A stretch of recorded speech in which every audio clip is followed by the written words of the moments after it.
guys would say nothing. Awesome. So that's good. That's a good start.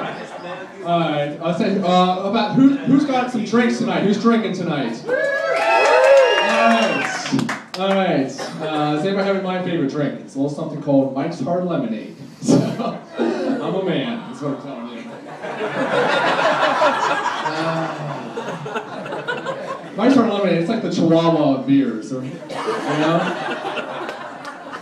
Speaking of me being feminine, I own a Chihuahua, so I'm getting more attracted by the second. So no, actually, I love dogs. I got a dog years ago because I figured ladies, and tell me if I'm right here. Ladies like a man with a dog, right? Awesome. I found out though. Ladies do like a guy with a dog. Ladies do not like a guy whose dog fits in their purse. You know? I figured that out, and it makes sense, but I was trying to tell women that, at least you can tell I'm not trying to overcompensate for anything, right? Because you can look at me and my Chihuahua, and you can say, well, at least that guy doesn't have a small penis, right? No? Of course, you might also say, that guy, he's got a vagina. That's possible. Now, when I'm thinking of dogs, I always think of that one really sad commercial on TV. Has anybody seen that one with like Sarah McLachlan and the dying puppies? You know what I'm talking about? It's like, in the arms of the angel, there's puppies dying left and right. Like, I can't look at it because there's puppy death all over the place. I mean, that commercial is effective. That commercial is so effective, I adopted Sarah McLachlan. So. The other one that always gets me is that one for like the kids from Africa. You can sponsor them for like 10 cents a day. And I honestly, like years ago, I'm gonna do this. So I sponsored a kid, $22 a month. His name's Davidson, he's from Zambia. Gives him everything he needs. The only problem is, when am I ever going to stop sponsoring him? He's gonna be like an adult with kids. I'm gonna be sponsoring his kids. I mean, it's not like one day you can tell Davidson, hey buddy, whew, I can't give you your $22 this month. New iPhone 4S just came out, so times are tough. I got you a rudder skate card, so makes sense. Although, eventually, there are some times when I'm thinking, I don't even have enough money myself to do that. I've been pretty broke before. I know everybody's been a little bit broke here and there. One time I was what I like to call Little Debbie snack cake broke. You know you're really broke when you look at a 35-cent snack cake and you can only afford one hoe.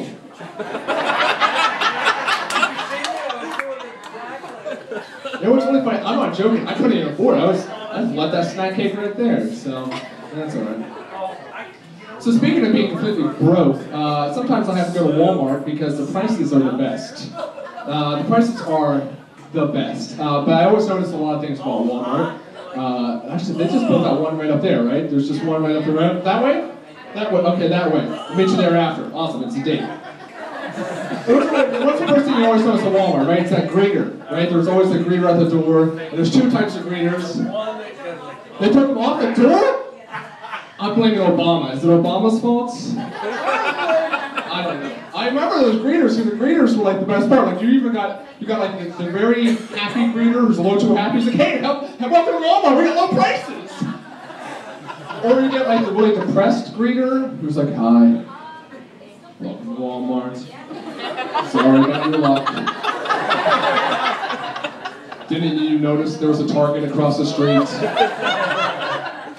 One time I was there, and there was a very, very elderly gentleman who was the greeter. And I thought, okay, that's nice, he's got a job. He didn't even put in like the basic effort you can ask of a greeter, because either you could say hello, or you can do a wave. I walk by, he did this. I'm walking by, he does this.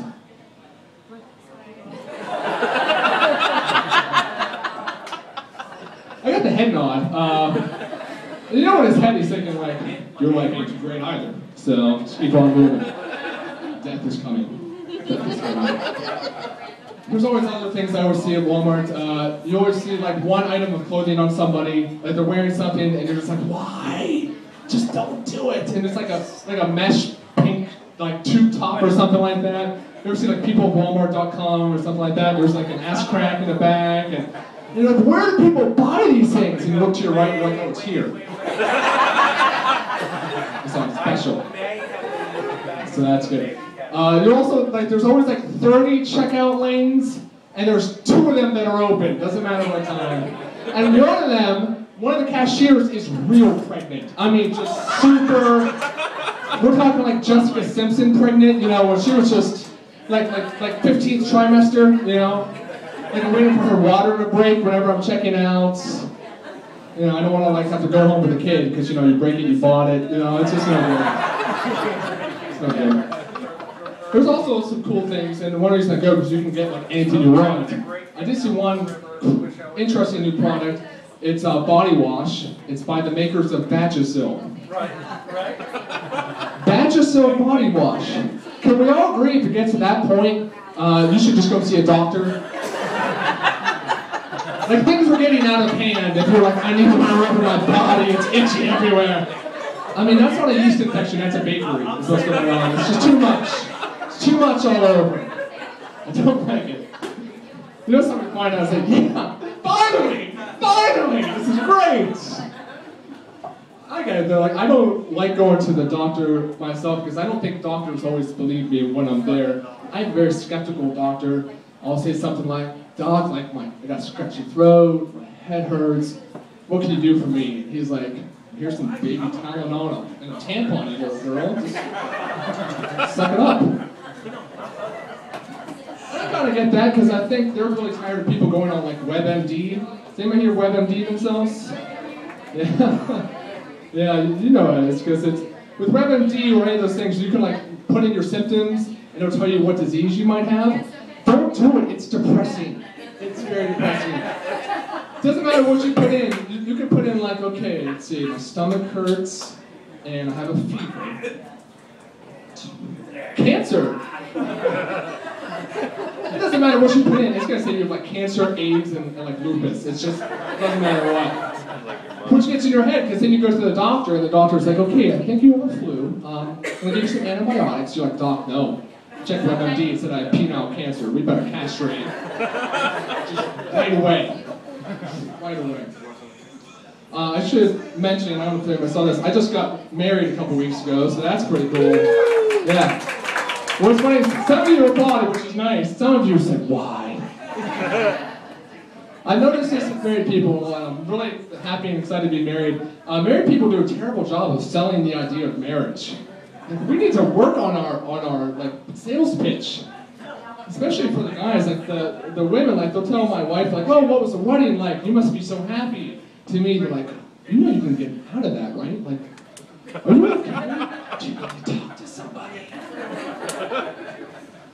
My parents were really excited about it. My parents have been married for almost 30 years now. My dad would like to talk to me right before the wedding on cell phone. He just got a cell phone, his first cell phone ever. He's really into it, but like he uses like that shorthand lingo, but I don't think he knows what it means. Because he'll send me a text and it'll be something like, okay, BRB, LOL, NCAA, OBGYN, FU.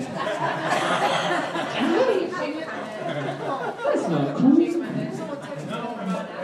So since, I feel like I know you guys pretty well since we've known each other for a few minutes. I need to talk about erections just for a quick minute. Just a quick erection talk. We're talking about erections. Yeah. Were you excited about this conversation? Thank you. I think we need to talk about it. You're very into this. Okay, all right.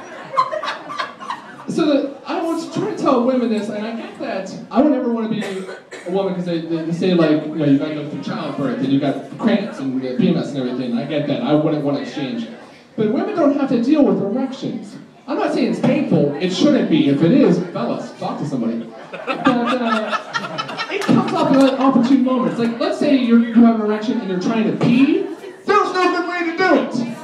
Because you can be at a urinal and you're just like, oh my, well, let me just get the leg going, and sometimes you can angle it. That doesn't work. So then you're like, okay, I'll just sit down. That makes sense. Sit down. Hit your face. Hit the face with urine. I've heard. I haven't done that. Right there in the face. And then part of that too is like when you're growing up and you first start getting them, you're not used to it yet, and it can pop up in inopportune moments. It's like church, funerals, it's like social studies class, or like, okay, we're going to talk about the Holocaust today. You're like, oh no, bad timing, this is bad. It's no good. I don't like it all. The worst thing for me though, I am going to say this, I don't know why, because I have coworkers here.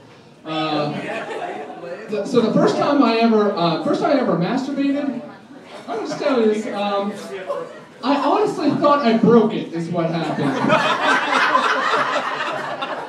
Because it's not like anybody tells you what's going to happen. It's not like you get all the fellas, come here. All right, how do we do this? What happens? What's the game plan? You know, like there's no diagrams or anything like that. So I start doing it, and it's over, and there's this white stuff, and I thought I had some weird cancer thing going on. And I remember I actually prayed to Jesus. I started praying to Jesus, said, Jesus, I'm real sorry. I think I broke it. Can you please fix it? I will never do it again.